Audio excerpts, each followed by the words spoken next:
Hey Trump, pay attention to this notice, okay? This is my bracelet. It's one of the millions ladies' bracelet and gold that they're gonna pay this. And this is the price for the person who will kill you. You see, there are three countries that I believe that Trump fears the most right now.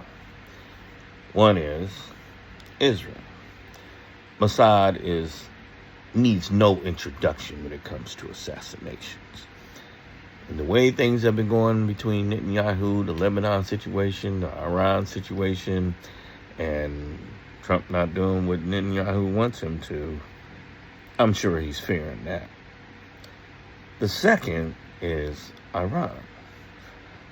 Iran is definitely gathering the whole country to pay for assassin for Donald Trump.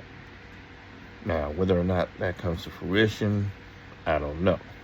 But on the grassroots of things, the entirety of Iran is coming together to pay assassins, not the government. Think about that. And the third is Ukraine. That's right, that's it. Ukraine. Because they were raised by the CIA for the first few years. They already had knowledge from Russia and the KGB. And now you add that to this new union they got with the European nations as far as intelligence. Do you know how many assassinations they have successfully done inside Moscow for the top brass of Moscow? We're talking the generals. We're talking like the third in command next to Putin. And one of the most heavily guarded places on earth as far as officials go, military officials. They have been successfully killing generals, killing people of influence, killing traitors that have left Ukraine. They are rapidly becoming the best in the game. Wet work is the old intelligence community term for assassination operations. The name comes from the fact that these missions often leave behind blood, hence the wet part. A series of increasingly bold assassinations have now struck Russia's high command far from the front lines. And what most people don't realize is that all of these killings are part of a much larger wet work campaign on a scale that we haven't seen since World War II, in a campaign that's designed to pressure Russian authorities into ending the war. According to leaked European intelligence reports, Putin has now become so fearful of these operations that he has stayed in his underground bunker for weeks on end to avoid these assassination attempts. Well, I have on my Lion Legends hat again. That means somebody's lying. Is Trump scared to fly on his own plane? Because just out of the blue, he says that the Qatar plane that we just spent $1 billion renovating, he's going to send on a tour. Now, you know, every time Trump do something, he always announces it and makes a big thing about it. But all of a sudden, because of this, reports say that he wants to get the plane thoroughly checked out. He don't trust it. I told you it was a bipolar paranoid schizophrenic with an imposter disorder. The bitch scared. He's scared for real. Hey Trump, pay attention to this notice, okay? This is my bracelet. It's one of the millions ladies' bracelet and gold that they're gonna pay this. And this is the price for the person who will kill you. Because you just not kill Mr. Khamenei. You kill her heart.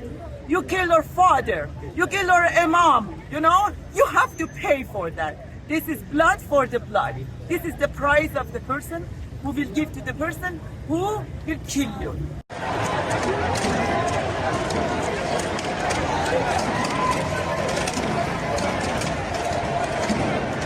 Asked this question at the summit in front of everybody. Take a look at this.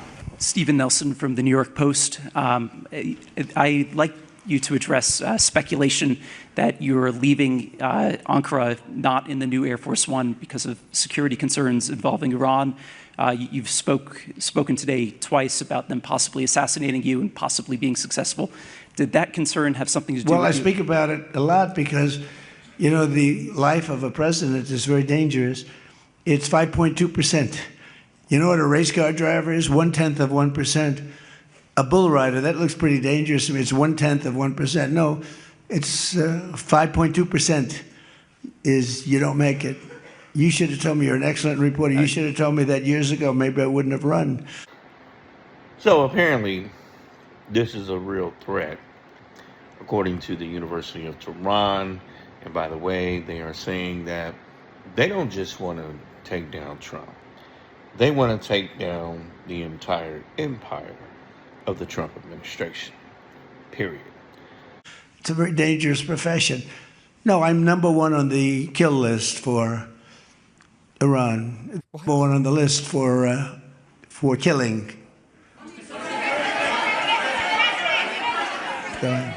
Go ahead. Hey, Sean McCreesh, New York Times. But why aren't you flying the new plane home? Say what? Why aren't you flying on the new Air Force One home? It's flying to Europe, to one of the big bases, 2 or 3 of the big bases, where we can show it to the people. And we'll be going home by normal methods. Wow. Okay, so he's basically admitting in this clip that he is in danger. His life is in danger. Is there any other way to slice this clip of him literally talking about how his life is in danger and he's flying a different plane? But we have it going to Europe, to a couple of bases, actually one in particular, but it's going to go to a couple of bases, stop, so the soldiers can see it, because it's truly magnificent. Yep. I really, truly don't believe this story whatsoever. In the repertoire of the Iranian state and the IRGC, in the more recent repertoire, there hasn't been any seeming interest in kind of international adventurism, or in what the US would call terrorism, or the kind of assassinations that Israel has normalized, assassinating not just political leadership, but journalists and, you know, influential figures. Do you think that these banners and this call for revenge is rhetoric, like deterrent rhetoric, or do you think it signals a shift in policy? Well, I think while it's definitely, it has a rhetorical aspect where in the rhetoric of the Iranian public, I mean, it's sending a message that the public does want revenge. They want Iran to take action against U.S. imperialism. It does not really mean that the political establishment is seeking to take out one U.S. leader or one Zionist leader in order to respond to the assassination. Because imagine Trump is taken out or Bibi is taken out. The problem is it's still there. The system that perpetrated those crimes is still there. Right. So it does not stop there. It is about weakening and bringing an end to these aggressions by deterrence, by holding those people responsible. Because, you know, the idea of justice is central to Shia ideology, which is where, you know, the majority of Iranians come from a Shia ideology, and revenge is very central. But for example, when we talk about revenge for Imam Hussein, who was martyred 1400 years ago, it's not about one person who took it out. It's about a system that was imposing oppression and oppressing people. So for us, revenge means establishing justice. That is the main message that Iran wants to send. But yes, while Iran is not into military adventurism, they want to make it clear that they will respond to any aggression. And while in the past they were practicing strategic patience and trying to not escalate, now Iran has made it clear through rhetoric, but also through military actions and the strategic maneuver that they have shown, that they're not afraid of escalating if the U.S. wants to do that. They're going to respond strongly,